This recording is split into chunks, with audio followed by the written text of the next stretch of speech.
Ambassador Thomas Blake stood in the center of the grand chamber, a massive room made of crystal that seemed to stretch forever.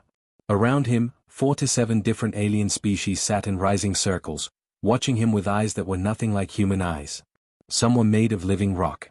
Others glowed like fire. A few didn't even have bodies that made sense to look at.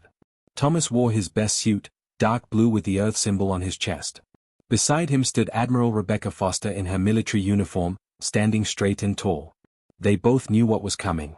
The trial had lasted 3 days, and now the verdict would be announced. Speaker Varthan rose from his seat at the highest point of the chamber. He was tall, taller than any human, made entirely of purple crystal that hummed when he moved. His voice echoed through the room like thunder. The council has made its decision, Varthan said. Humanity is guilty of 3 crimes. First, excessive aggression. Second, dangerous adaptability. Third, uncontrolled expansion. The human species is a threat to peace in the galaxy. Thomas felt his stomach drop, but he kept his face calm. We have only defended ourselves when attacked. We have helped the council keep peace for 60 years. We have shared our technology and our knowledge. We deserve to be here. You deserve nothing, said Council Member Drexis, a being that looked like floating metal spheres. In just 3 generations, you have spread to 40 star systems. Your people grow too fast. You build too quickly. You ask too many questions. Is that a crime? Rebecca spoke up, her voice sharp. Being curious? Being ambitious? We were invited to join this council 30 years ago. You praised us then. You said we were innovative and creative. Now you punish us for the same qualities. The chamber filled with strange sounds. Clicks, whistles, roars, and hums from dozens of alien mouths. Some agreed with Varthan. Some seemed angry at Rebecca's words. Thomas put a hand on her arm, warning her to be careful. Varthan raised one crystalline hand and the noise stopped. The vote has been counted. 43 species voted for exile. Only 4 voted against it. Humanity must leave council space within 10 years. After that deadline, any human ship found in our territory will be destroyed. Any species that helps humans will be punished. 10 years. Thomas said quietly. We have 50 billion people living in council space. Families. Children. You're sentencing them to homelessness. Many will die. Then you should work quickly, Varthan replied. There was something cold in his voice, almost like satisfaction. You humans are adaptable, are you not? You will survive. The decision is final. The alien species began leaving the chamber. Some walked through doors. Others floated away or simply vanished in flashes of light. Thomas stood there, watching them go, feeling empty inside. 4 species approached him before leaving. The makers, who looked like giant insects. The deep-born, fish-like beings in water suits. The rooted, who were more plant than animal. And the singers, beautiful creatures that glowed softly. This is wrong, said the Maker Queen, her voice sad. We voted against this. We will remember your people with kindness. Thank you, Thomas said. That means more than you know. When they left, only Thomas and Rebecca remained in the enormous empty chamber. The silence felt heavy, oppressive. What now? Rebecca asked. Thomas looked around one last time at the place where humanity had once been welcomed. Now we leave. We gather every ship, every person, every resource we have. And we go somewhere they can't follow us. Where? Beyond the edge of their maps. Into the darkness they're too afraid to explore. Thomas turned to her, and his eyes were hard with determination. We don't just run away, Rebecca. We go out there and we build something better than this. Something that doesn't fear progress.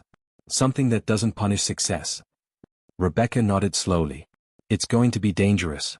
Many won't survive the journey. I know.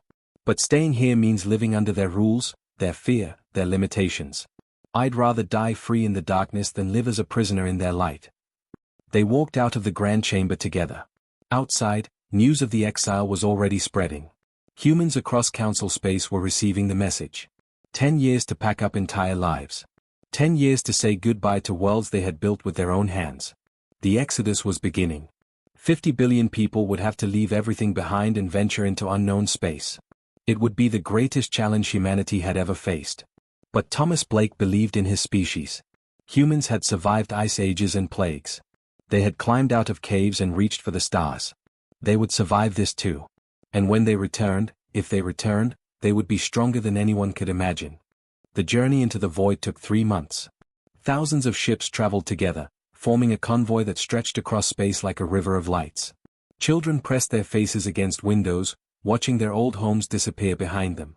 Parents tried to stay strong, but many cried when they thought no one was watching.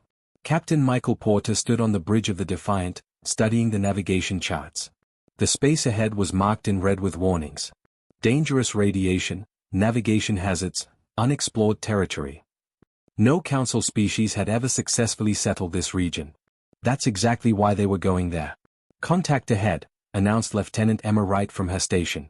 Multiple star systems. At least 200, maybe more. Any signs of life? Michael asked. None. It's completely empty. Michael smiled for the first time in weeks. Then it's ours. Send word to Admiral Foster. We found our new home. The fleet arrived at what they would call the Terminus Cluster 3 days later. 214 star systems, most with planets suitable for human settlement. It was more space than they had ever controlled in Council territory. But it was raw, untouched, and would require years of work to make livable. The first colony was established on a planet they named New Earth. It wasn't beautiful like the original. The sky was orange instead of blue, and the gravity was slightly heavier. But it had water, breathable air, and enough resources to support millions of people. Dr. Laura Hayes led the terraforming team. She was young, only 32, but brilliant with environmental engineering. We need to think differently here, she told the Colonial Council. We can't rely on Council technology anymore. We can't trade for supplies. Everything we need, we have to make ourselves. Can we do it? Asked Governor Peter Mills, the elected leader of New Earth. We have to, Laura replied. Or we die. The first 10 years were the hardest. Food shortages killed thousands. Diseases spread through cramped colony ships before vaccines could be developed. Some people gave up hope and took their own lives. Others went mad from isolation, attacking their neighbors or sabotaging equipment. But most people fought. They worked 18-hour days building farms and factories. They trained as doctors and engineers. They had children and told them stories about Earth, about the Galactic Council, about the great betrayal that had sent them into exile. 20 years after the exile, something remarkable happened. Dr. Laura Hayes and her team invented a new type of engine, something the Council had never developed. They called it the quantum displacement drive. It could move ships 3 times faster than Council technology, and it used half the fuel. How did you do it? Admiral Foster asked, now older and gray-haired but still commanding the fleet. Laura smiled tiredly. She hadn't slept in 2 days. Necessity. When you can't trade for parts, you learn to build better ones. When you can't ask for help, you solve problems yourself. The Council never needed to innovate because they always had enough. We don't have that luxury. The quantum drive changed everything. Suddenly, the Terminus cluster felt smaller, more connected. Ships could travel between colonies in days instead of weeks. Trade routes opened up. The scattered settlements began to feel like a real civilization again. More innovations followed. Mining robots that could repair themselves. Genetic treatments that let humans survive on planets with different gravity or atmospheric pressure. Medical advances that extended human lifespans by decades. Weapons systems that would have terrified the Council. 50 years after exile, humanity had spread to 150 worlds. The population had grown from 50 billion to 800 billion. The scattered refugees had become the Terran Confederacy, a federation of independent colonies united by shared history and mutual defense. Commander James Carter patrolled the border between Confederacy space and Council territory. His job was to watch for scout ships, Council vessels that occasionally probed the edges of the Terminus cluster. The Council never crossed the border, but they watched. Always watching. Why do you think they don't come in? Asked his second officer, Lieutenant Rachel Brooks. Because they're afraid, James said. They exiled us because we made them uncomfortable. Now they're wondering what we've become out here. What we're building. What we're planning. Are we planning something? James looked at the view screen, showing the vast darkness of space. We're surviving. That's enough for now. Let them wonder. 100 years passed. Then 150. The children born during the Exodus were now great-grandparents. They told stories of the Council to their descendants, stories that sounded almost like myths. Young people asked questions. Why did they exile us? Were we really so dangerous? Will we ever go back? President Helen Morgan addressed the Confederacy on the 200th anniversary of the exile. She was the great-great-granddaughter of one of the original refugees, born on New Earth, never having seen Council space. Our ancestors were cast out because they were different, she said. Because they grew too fast, learned too quickly, and refused to accept limitations. The Council saw this as a threat. But we see it as our greatest strength. We have built something here that the Council never could. A society based on merit, not tradition. On innovation, not stagnation. On unity, not fear. The broadcast reached every human world in the Confederacy. 800 billion people listened to their president's words. We are not the refugees our ancestors were, Helen continued. We are the descendants of survivors. We are stronger, smarter, and more capable than the species that exiled us. And one day, when we are ready, we will return to Council space. Not as beggars asking for readmittance, but as equals demanding respect. The crowd erupted in cheers. But Helen wasn't finished. Until that day comes, we continue to build. We continue to learn. We continue to grow. Because that's what humans do. We adapt. We overcome. We survive. In the darkness of space, on the border between two civilizations, Commander James Carter heard the speech. He smiled and looked toward Council space. They're not ready for us, he said quietly. But they will be. Soon. The distress signal came from the edge of Council space, weak and desperate. Captain Daniel Ross picked it up on his border patrol ship, the Vigilance. He had been watching the Council border for 15 years and had never heard anything like this. Please, anyone who can hear this, the voice crackled through static. We are under attack. The Dominion is here. They are destroying everything. Our defenses can't hold. Please, we need. The signal went dead. Daniel stared at his communications officer, Lieutenant Sarah Mitchell. Did they say Dominion? What's a Dominion? I don't know, sir. I've never heard that term before. Daniel made a decision quickly. Record everything. Send it back to headquarters immediately. Keep monitoring all Council frequencies. Over the next 3 months, more signals came. Dozens of them. Then hundreds. Council worlds were falling one after another to something called the Kravok Dominion. The attacks were brutal and efficient. Entire planets were conquered in days. Admiral Rebecca Foster, now 90 years old but still sharp as ever, called an emergency meeting of the Confederacy Defense Council. She stood before holographic displays showing the carnage in Council space. The Kravok Dominion appeared from the opposite side of the galaxy, she explained. They're an empire built on conquest. Every species they encounter, they either enslave or exterminate. They've destroyed 40 Council worlds in 3 months. Good, said General Mark Stevens coldly. Let the Council burn. They exiled us. Why should we care? Because they're coming this way, Rebecca replied. If the Council falls completely, we're next. The Dominion won't stop. They don't know the meaning of the word. President Helen Morgan, now in her second term, listened carefully. She was only 45, young for a president, but the weight of 800 billion lives rested on her shoulders. What are the Council's chances? She asked. Without help? 0, Rebecca said bluntly. Their military technology hasn't advanced in 2 centuries. They've been comfortable, complacent. The Dominion has weapons and tactics they've never seen before. Council forces are being slaughtered. Then they'll come asking for our help, Helen said quietly. They already have. Rebecca pressed a button and a new hologram appeared. It showed Speaker Vathan, the same crystalline being who had pronounced humanity's exile 200 years ago. But now he looked different. Cracks ran through his crystal body. His voice, once proud and strong, sounded tired and broken. President Morgan, the recording said. I am Speaker Vathan of the Galactic Council. I know humanity has no reason to help us. We exiled your ancestors unjustly. We feared what you might become. But I am begging you now. The Dominion will destroy us all. They have already killed trillions. If they defeat the Council, they will find your worlds next. Please, help us. The recording ended. The room fell silent. General Stevens spoke first. It's a trap. They want us to expose our strength, our numbers, our technology. Or, said Ambassador Robert Hayes, they're genuinely desperate and finally willing to admit they were wrong. Either way, we have a decision to make, Helen said. She looked around the table at her advisors. If we help them, what do we ask in return? Everything, said General Stevens. Full citizenship in the Council with equal voting rights. Reparations for the exile. A formal apology broadcast to every species. And they follow our military command during this war. They'll never agree to that, Robert protested. Their pride won't allow it.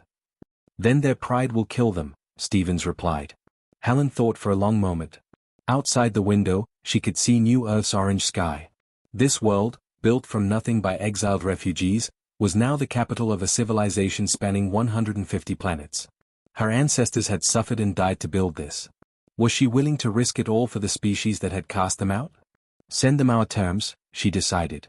Full citizenship, reparations, formal apology, and military command. If they refuse, we close our borders and prepare for the Dominion to come to us eventually. The message was sent. 2 weeks passed with no response. During that time, 12 more Council worlds fell. The death toll reached 5 trillion and kept rising. Then Speaker Vathan himself arrived at New Earth, traveling in person in a small diplomatic ship. He was allowed to land and was brought before President Morgan in the Capitol building. Helen had seen recordings of him from the exile trial. He had been powerful then, intimidating, his crystal body gleaming with authority. Now he was old and damaged, barely able to stand. Your terms are harsh, Vathan said, his voice like breaking glass. Your exile was harsher, Helen replied without emotion. My ancestors did nothing wrong, yet you sentenced 50 billion people to possible death. You separated families. You destroyed colonies. Children died in the Exodus. All because you were afraid of people who were different from you. Vathan's crystal body dimmed. I know. I have lived with that shame for 200 years. I voted for your exile, and I have regretted it every day since. Regret doesn't bring back the dead. No. But perhaps action can prevent more death. Vathan looked up at her with eyes that glowed faintly. I accept your terms. All of them. The Council will grant humanity full citizenship and equal rights.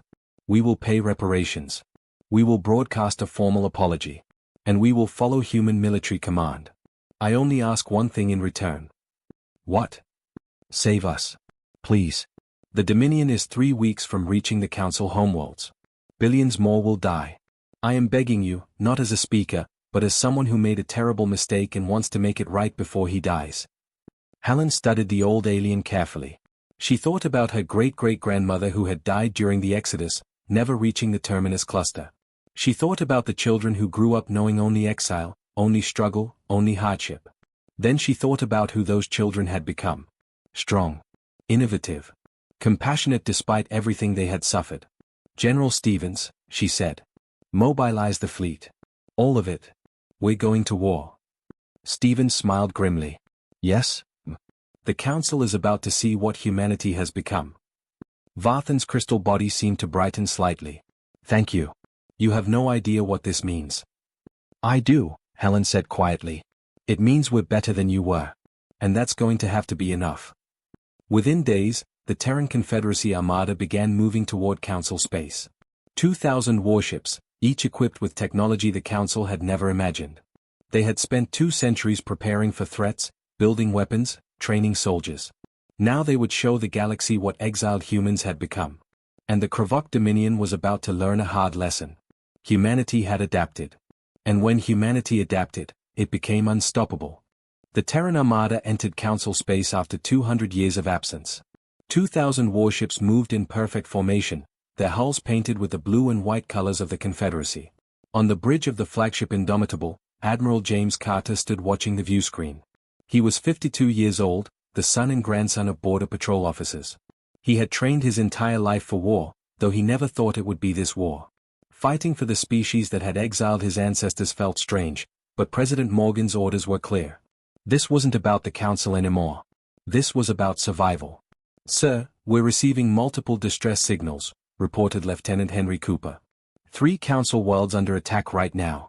The closest is Proxima Station, 2 hours away at maximum speed. Set course, James ordered. All ships, battle formation. Let's show the Dominion what they're dealing with. The fleet jumped to faster-than-light speed. When they emerged near Proxima Station, they found a nightmare. 50 Dominion warships surrounded the station, firing massive weapons that tore through the Council's defensive shields like paper. Bodies floated in space by the thousands. The Council defense fleet was almost completely destroyed. Dominion ships are 3 times larger than ours, said Commander Lisa Matthews, the tactical officer. Their weapons output is incredible. Size isn't everything, James said calmly. Open a channel to all ships. Attack pattern Delta 7. Hit them fast, hit them hard, and don't stay in one place. The Terran ships scattered like a swarm of angry bees. They were smaller than the Dominion vessels but incredibly fast. They darted between the massive enemy ships, firing precise shots at engines and weapon systems. The Dominion tried to track them but couldn't keep up with their speed. Their tactics are too rigid, Lisa observed, watching the enemy formations. They're used to fighting opponents who stay still and trade shots. They don't know how to handle mobile warfare. Then let's teach them, James said with a cold smile. The battle lasted 40 minutes. When it ended, 37 Dominion ships were destroyed. The remaining 13 retreated in disorder. The Terran Armada had lost only 2 ships. Proxima Station was saved.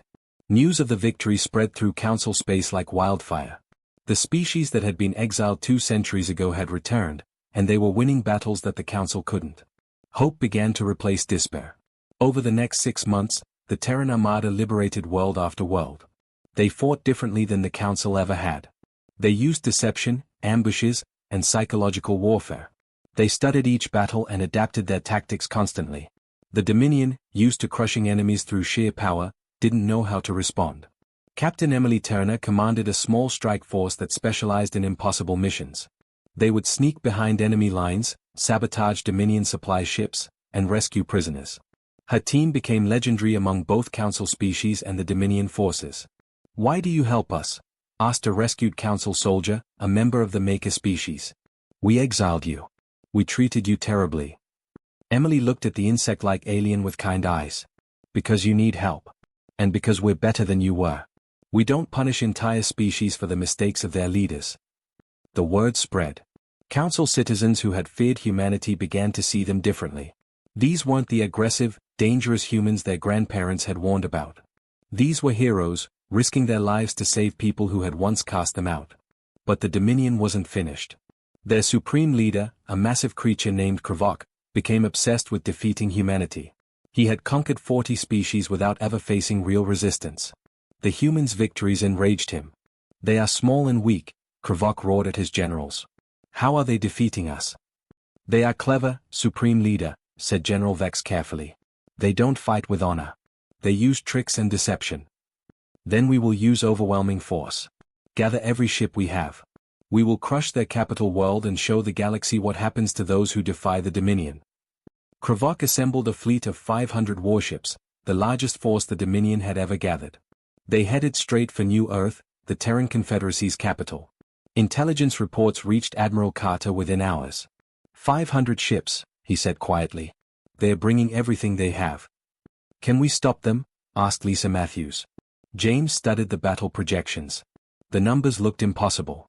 Even with their superior tactics and technology, facing 500 ships was suicide. "Unless. Send a message to all civilian ships in New Earth orbit," he ordered. "Evacuate the planet. Then contact every ship in the fleet. We're going to make our stand at the Meridian Nebula." "The nebula?" "Sir, sensors don't work properly there. Navigation is nearly impossible." "Exactly.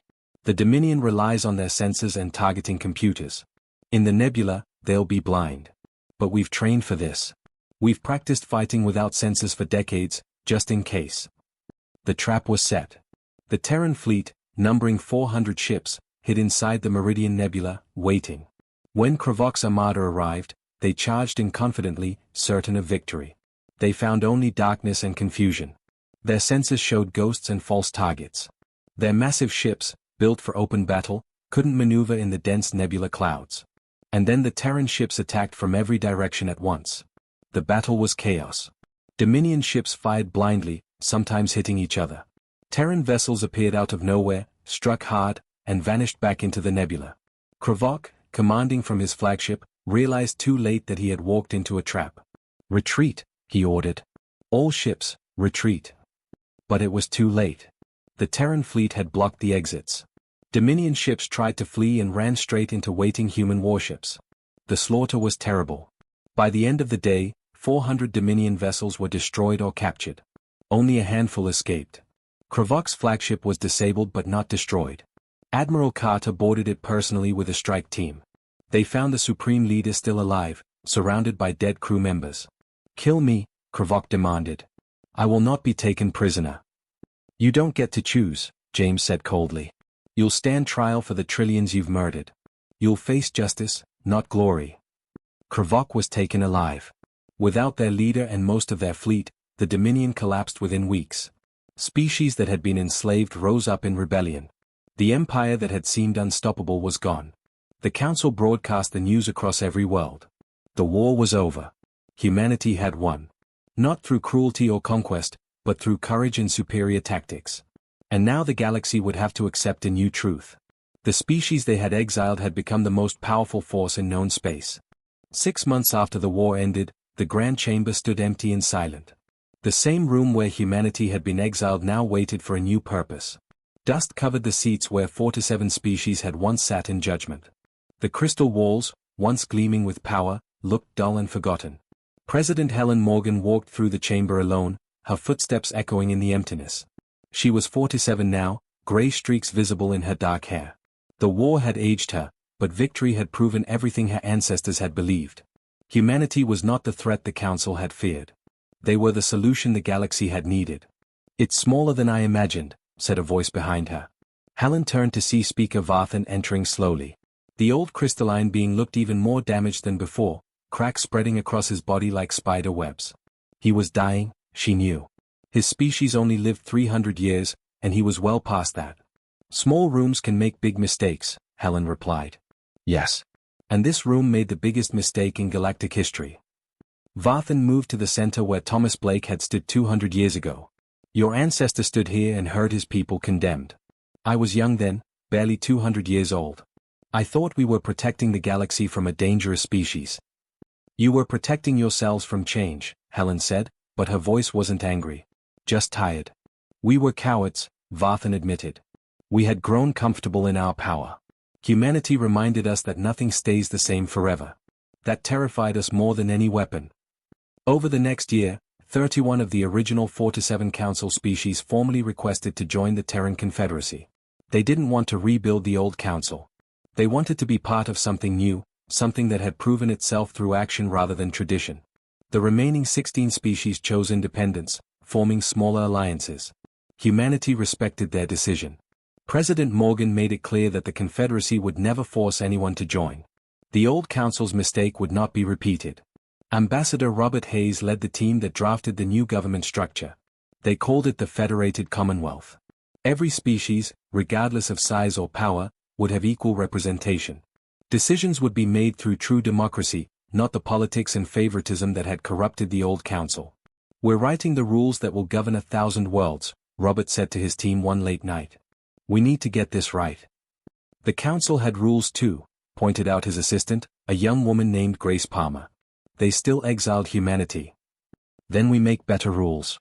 Rules that protect the different, the unusual, the innovative. Rules that celebrate diversity instead of fearing it." The document they created became known as the Commonwealth Charter. Its first line read, "No species shall be punished for being different. No people shall be exiled for their potential. No civilization shall be feared for their success." The old Council leadership faced trial for the exile. It was broadcast across every Commonwealth world. Billions watched as the beings who had ordered humanity's expulsion stood before human judges. But the trial surprised everyone. Humanity didn't seek revenge. They sought understanding. Each council member was asked to explain their reasoning, their fears, their motivations. Most were found guilty of prejudice and abuse of power, but the sentences were light. Fines, community service, public apologies. Only 3, those who had actively tried to sabotage human evacuation ships during the Exodus, received prison time. Vathan stood trial last. He could barely stand now, his crystal body dim and cracking. The prosecutor, a human lawyer named David Foster, grandson of the great Admiral Rebecca Foster, was gentle with him. "You pronounced the exile personally," David said. "You had the power to stop it or at least delay it. Why didn't you?" "Because I was afraid," Vathan said, his voice barely a whisper. "I saw humanity's potential and feared they would replace us." "Replace me?" "I chose the comfort of the familiar over the promise of the future." It was the greatest mistake of my very long life. Do you have anything to say to humanity? Vathan turned to face the human gallery. Thousands of people watched him, descendants of those who had suffered because of his decision. I am sorry, he said simply. 2 words cannot undo 200 years of pain. But they are all I have. I am deeply, truly sorry. You were never the monsters we claimed you were. You proved that by saving us when you had every reason to let us die. History will remember humanity's mercy. I only wish I could live long enough to see the great things you will accomplish. The courtroom was silent. Then, slowly, someone in the gallery began to clap. Then another. Then more. Within moments, the entire room was applauding. Not for Vathan, but for the fact that justice could exist without cruelty. That the wronged could forgive without forgetting. Vathan was sentenced to house arrest and community service, teaching young people about the dangers of prejudice. He died peacefully 2 months later, his last words reportedly being "Thank you for being better than we were." The Federated Commonwealth grew rapidly. Within 5 years, it included 200 species across 800 worlds. Technology was shared freely. The quantum displacement drive that humanity had invented became standard across the Commonwealth. Medical advances that had taken humans decades to develop were given away to anyone who needed them. Former Dominion species were welcomed as equals, not conquered subjects. Kravok himself stood trial and was sentenced to life in prison, but his people were not punished for his crimes. Humanity had learned from being exiled. They would never make others suffer for the actions of their leaders. On Earth, the original human homeworld that had been abandoned during the Exodus, a massive monument was built. It showed a human figure standing strong, hands raised toward the stars. The inscription read, "Exiled for being human. Returned as humanitarians. May we never forget what we learned in the darkness." President Helen Morgan stood before it during the dedication ceremony, now 52 and in her final year in office. Millions attended in person. Billions more watched across the Commonwealth. Our ancestors were cast out because they were different, she said.